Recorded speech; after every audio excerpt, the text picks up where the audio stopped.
Alrighty then, how's it going guys? And welcome back to a how-to management. So today's video is going to be about service standards, presentation and restaurant cleanliness. Three things that a manager should really focus on every day.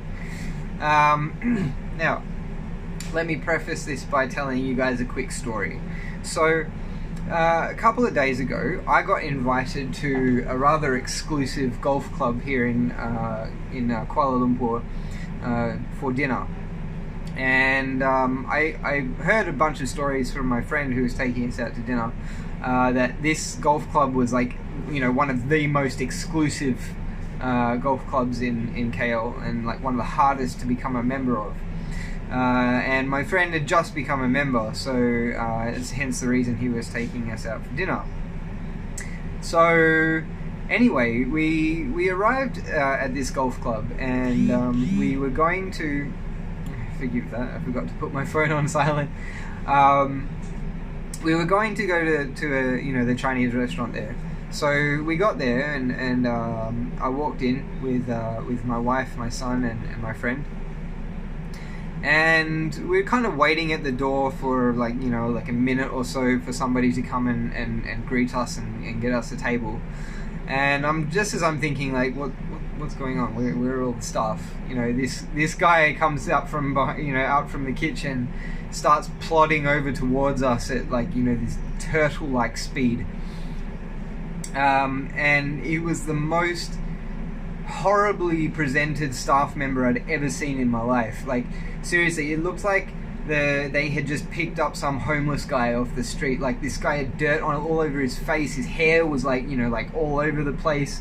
His uniform was like stained and wrinkly as fuck. It was just, when I saw that, I immediately just like, this is supposed to be the most exclusive golf club in KL? What? And this is their standard? So immediately, before we'd even sat down, my whole perception of not just the restaurant but the entire club was that this is not exclusive. This is probably going to be shitty food, shitty service. I'm probably going to get food poisoning. If this is their standard, then I don't want to be here. Luckily, it turned out that the food was okay and I didn't get food poisoning, but it just goes to show you that allowing things like that in a restaurant has a massive effect on the customer's perception of the restaurant and whether or not they want to eat there. And it also brings up questions of, like, if this is their presentation, what is their hygiene like? Is it a clean restaurant? Is it a safe restaurant to eat in? Do I really want to eat here?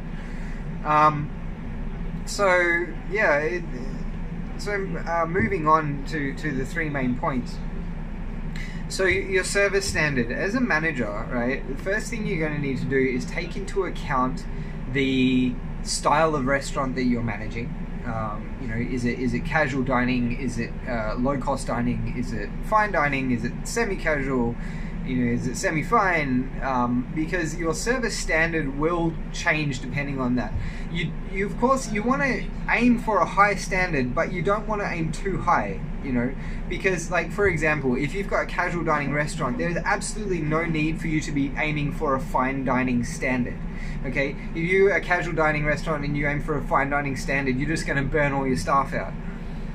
Because they didn't sign up for that shit, they didn't sign up to go to a table and explain the whole menu in great detail and then explain the wine list and all this sort of stuff. You try and get casual dining staff to do that, you might be able to get one or two of them to do it, but the rest of them, they either won't be bothered, they won't be able to do it, or they'll screw it up, like and you don't really have the right to force them to learn it because it's not necessary. But that being said, you also want to avoid having anything below the maximum standard that you can achieve for your style of restaurant.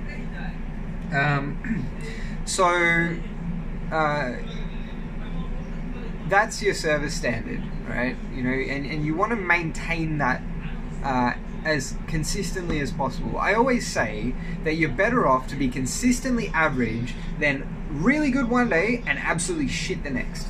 That sort of thing is going to kill your restaurant. But being consistent, on the other hand, you're going to get return customers because they know what they're getting. They know, okay, if I come to this restaurant, I'm going to get this service and I'm going to get this, quality of food, and I know this, so I'm happy to go here.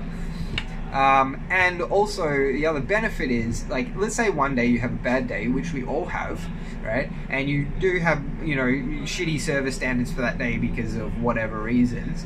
Your regular customers, and even customers that have heard about the place, will probably think to themselves, oh wow, they must be having a bad day, rather than, oh wow, this place is a fucking shitbox and I don't ever want to come back here again. And so the last thing is like cleanliness and hygiene. Now this one I have seen in every restaurant I've ever worked in, including my own. Hygiene is a difficult thing to stay on top of because, like, especially if you're talking about like if you have a restaurant which is being held to like hotel standards of hygiene and cleanliness, that is very difficult. I'm not gonna lie, that is very difficult because you've got so many things that need to be kept clean, and they need to be kept immaculately clean.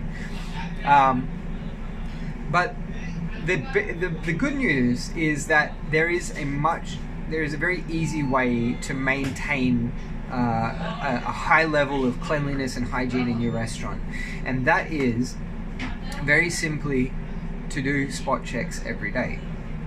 It can be difficult to get into the habit of, especially if you're not like a neat freak. For me, I'm not a neat freak. My room is also very messy. I apologize for that vibration again. My room is quite messy. I'm a bit of a messy person at home, but I have taught myself over the years to make sure I do spot checks when I come into the restaurant, and I make sure that after I have asked my staff, or have done after I've asked my staff to do some cleaning jobs, I always follow up and check it myself.